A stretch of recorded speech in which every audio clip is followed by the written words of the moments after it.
Hi guys, welcome back to the channel. I hope you're a subscriber by now. If not, please hit the bell icon right now. What is this video about? This video is very essential for people who are going to sit for the NEET PG 25 counseling, for the people who are going to sit for INI CET counseling in the future. There are a lot less variables in the INI CET exam, but for NEET PG counseling, you definitely need to watch this video. Note down each point I'm suggesting and make an informed decision about your college. This video will be a detailed guidance on how you should prioritize the list of colleges and how you should be completely relying on yourself, your knowledge, and whatever you know, and not filling the sequence blindly as suggested by a few counselors. You should make an informed decision about the choice of college you want to get into. So, how to make a priority list for colleges, right? This video is about that. What factors do we consider? First of all, identify your branch. You must have already done it. I would rather suggest you keep one or two backup branches as an option also. We really hope कि जब schedule आए उस पे counseling चालू हो जाए. But if not, if you are in the top 20k rank, you should sit for the counseling and get it done. उसके से ज़्यादा वेट करने का I do not see any point. It's really frustrating to sit at home, waste your good 5 months because you've put in the hard yards already, right? Enjoy it and make a wise choice in counseling. So check out last year's cutoff and ranks, and you will get a list of colleges that are there in and around your rank. Be ready to compromise a little depending, of course, on the attempt number. If it's your first attempt, go for next NEET. If you're not satisfied with your rank, if you have already given 3 to 4 attempts and you're done, you're tired, you do not want to study anymore, you've already got a decent rank, pick the branch you desire. If you don't get it, pick the second best branch you desire. जो भी lifestyle आपको create करनी है ना, वो हर branch में mostly create हो जाएगी. ऐसा नहीं है कि ऑर्थो सिर्फ हेक्टिक है, ऐसा नहीं है कि पैथो सिर्फ रिलैक्स है. आप दोनों ब्रांचेस में हेक्टिक और रिलैक्स दोनों कर सकते हो, depends on you. So as I say, I will reiterate, keep the fallback option ready. Don't be surprised by the cutoffs this time because there are a lot of people who are very eager to join. So you might be surprised a little. So identify your priorities. कैसे list बनाओगे college की? आपके पास जब आप अपनी rank देखोगे, आपकी rank से ऊपर के 25 कॉलेज और आपकी रैंक के पीछे के 15 कॉलेज, इनकी लिस्ट होनी चाहिए आपके पास. इन 40 कॉलेजेस को आप कैसे अरेंज करोगे? जो ऊपर गया वो अच्छा है ऐसा जरूरी नहीं है. बहुत सारे फैक्टर्स होते हैं जिस पे जरा डिसाइड करते हैं उसे कौन सा कॉलेज चाहिए. 1. See if you need enough family time, if you need enough proximity to home. I wanted proximity to home. I wanted to be at home. In the first round, I picked the college that I wanted. ठीक है? मैंने change नहीं किया. I could have upgraded a lot. I didn't do it because I wanted to stay at home. Right? So does not matter जो ऊपर college गया वो ज़्यादा अच्छा है. ठीक है? Do your own homework. Right? Doing your homework, making an informed choice is very essential. Future plans क्या है आपके? Setup करना है, जॉब करनी है. Depending on that, you can make a very good decision कि आपको घर के पास रहना है.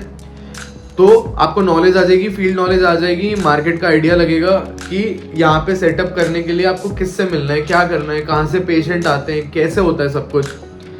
Stay close by home if you want to set up here, right? So this is one of the factors and this is a very important factor. ठीक है? So non academic and academic priorities आएंगी.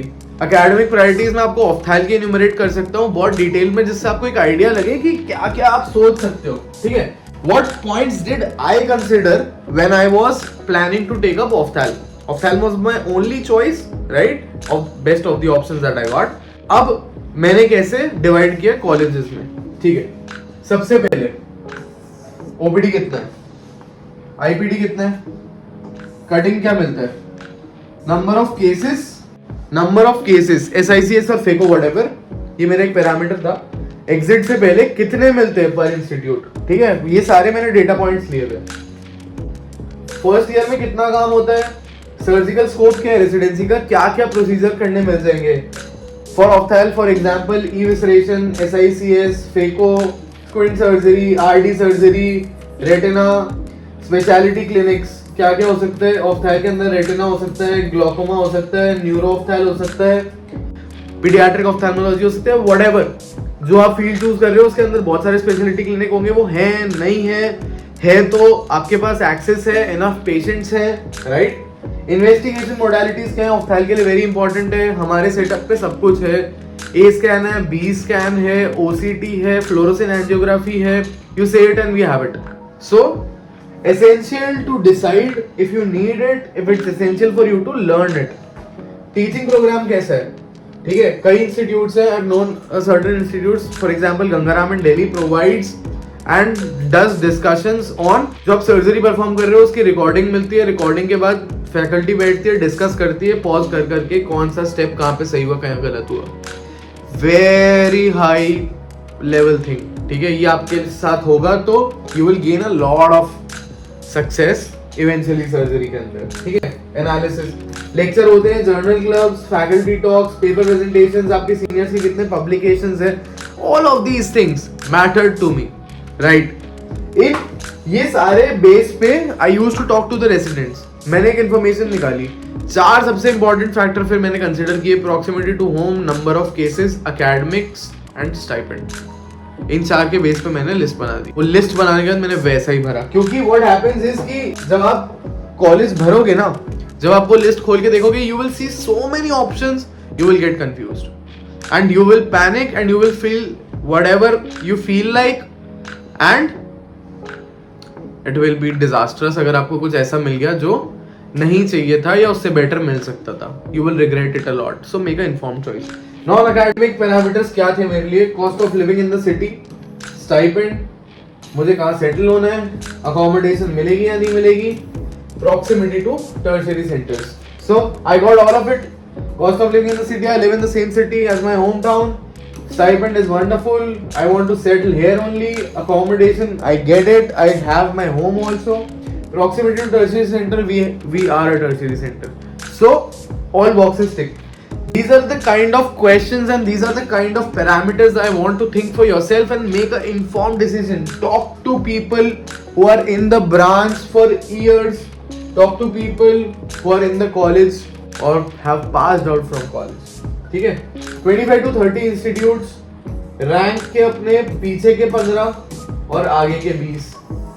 इन 35 institutes का list बना लो, arrange them in order and stick to it, because जब choice filling आएगी ना, you will be hell lot confused and you won't make an informed decision. I don't want you to do that. ठीक है? Make an informed decision and let's rock this counseling period together. All the very best. If you're preparing for NEET PG, if you're preparing for INICT, if you need any help, do join the WhatsApp group and contact me, DM me. All the very best, guys. Thanks for watching. Please subscribe the channel. Thank you.